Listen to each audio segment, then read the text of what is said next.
So continuing our discussion at MIPDoc about this morning's panel on MLK The Assassination tapes, which was produced by Tom Jennings for the Smithsonian channel.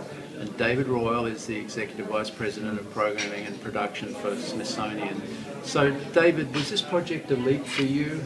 Was it a risky project to take on? It was in the way that it sounds like it's a very traditional project, Peter, because it just has archival footage. There are no interviews, there's no recreation, there's nothing that wasn't straight out of the archives, and so that sounds somewhat old-fashioned in a way, and yet it's a very, very modern project.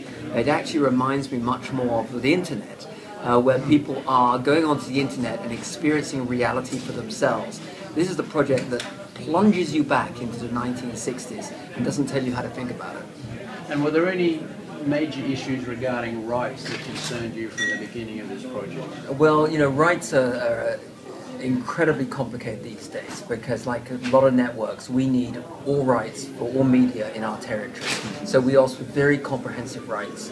And when you're doing a program that's about a public figure of the stature of a Martin Luther King, then you're also likely to run into rights complications. In this particular case, the King estate is very protective of his words and image, and you really have to get their collaboration. And they really wanted to see this project done after it was it pitched to them in a sense?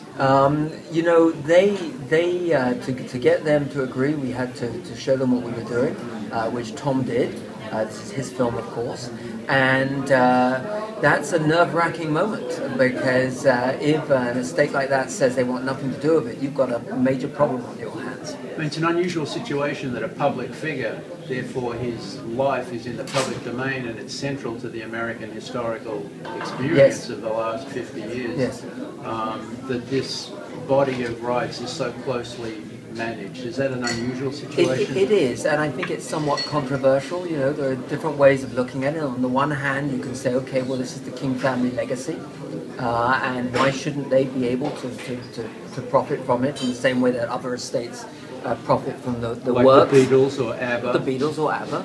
On the other hand, King was a public figure, and in many ways, I think, certainly for the American audience, people feel owned by them, owned by everyone. And what about the television rights? We have the local stations in Memphis. Did you have to go to them and get clearances from them, or how was that managed? You know, Tom handled all that and did it extremely well with Ellen, his partner on the film. It was a complicated process because the footage actually was no longer at the local television stations. It was at the University of Memphis archives. And they didn't have the underlying rights. So I think eventually Tom went through the national networks to get it all cleared. And from the perspective of the Smithsonian channel, are your standards very high, or are you prepared to take, I shouldn't use the word high, but are you prepared to take a punt on public domain rights for footage, or do you exact a very high standard in terms of clearance? We exact a pretty high standard in terms of clearance. We take a rather conservative position. You know, we're very respectful of rights holders, and we would much prefer and indeed need to make sure that everything is fully cleared. David, we'll finish now, but congratulations. The Peabody is an incredible accomplishment for both the Smithsonian Channel and for Tom. Well, so well done. Thank you. Thank you very much. Thank you.